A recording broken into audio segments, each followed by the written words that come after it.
یہ کہانی کمزور دل والے نہ سنیں، اور اگر آپ کے کمرے میں بھی کوئی آئینہ ہے تو اسے غور سے دیکھیں، کیونکہ بعض آئینے صرف عکس نہیں دکھاتے، سچ بھی دکھاتے ہیں۔ لاہور کے ایک پرانے علاقے میں احمد نام کا لڑکا اپنی فیملی کے ساتھ ایک نئے گھر میں شفٹ ہوتا ہے۔ گھر کافی ہی سستا ملا تھا، لیکن محلے والے اس گھر کے بارے میں عجیب باتیں کرتے تھے۔ احمد نے ان باتوں کو سنجیدہ نہیں لیا۔ گھر کے ایک کمرے میں ایک پرانا سا بڑا آئینہ لگا ہوا تھا۔ جیسے ہی احمد نے اسے دیکھا، اسے عجیب سا احساس ہوا، جیسے کوئی اسے دیکھ رہا ہو۔ نے ہنس کر کہا، بس پرانا آئینہ ہے اور کچھ نہیں۔ اسی رات تقریباً 2 بجے احمد کی آنکھ کھلتی ہے۔ کمرے میں مکمل خاموشی تھی۔ وہ پانی پینے کے لیے اٹھتا ہے۔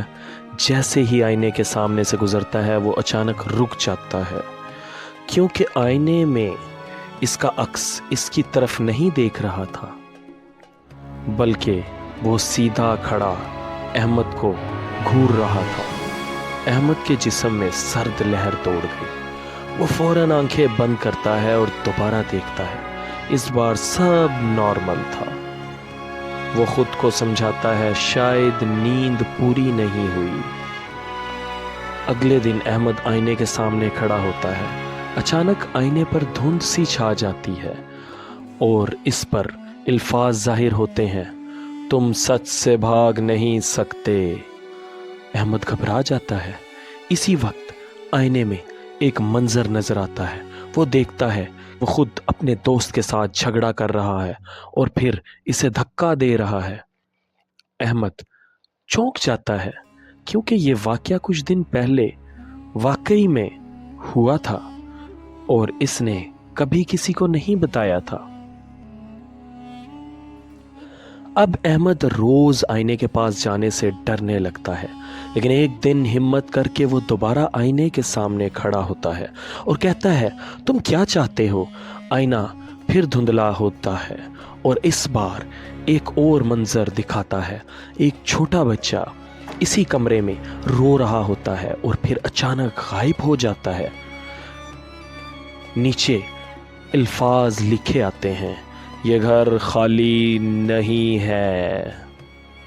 احمد فوراً محلے کے ایک بزرگ کے پاس جاتا ہے۔ وہ اسے بتاتے ہیں، یہ آئینہ عام نہیں، یہ اس بچے کا ہے جو یہاں مر گیا تھا، اور اب یہ آئینہ لوگوں کے راز دکھاتا ہے اور انہیں سچ کا سامنا کرواتا ہے۔ احمد کے ہوش اڑ جاتے ہیں۔ اسی رات احمد فیصلہ کرتا ہے کہ وہ آئینہ توڑ دے گا۔ وہ ہتھوڑا اٹھاتا ہے اور آئینے کے سامنے کھڑا ہو جاتا ہے، لیکن جیسے ہی وہ وار کرنے لگتا ہے، آئینے میں وہ خود کو دیکھتا ہے، لیکن اس کے ہاتھ خون سے بھرے ہوتے ہیں اور پیچھے اس کی اپنی فیملی زمین پر گری ہوتی ہے۔ احمد چیخ اٹھتا ہے، نہیں، یہ جھوٹ ہے۔ آئینے پر آخری لفظ آتے ہیں، یہ جھوٹ نہیں، یہ وہ سچ ہے جس سے تم بھاگ رہے ہو۔ اچانک کمرے کی لائٹ بند ہو جاتی ہے اور اگلے دن وہ گھر پھر خالی ہوتا ہے اور آئینہ اب بھی وہیں لگا ہوتا ہے، اگلے شخص کا انتظار کرتا ہوا۔ اگر آپ کے گھر میں بھی کوئی پرانا آئینہ ہے تو آج رات اس کے سامنے کھڑے ہو کر ضرور دیکھیں، شاید وہ بھی آپ کو کوئی سچ دکھانا چاہتا ہو۔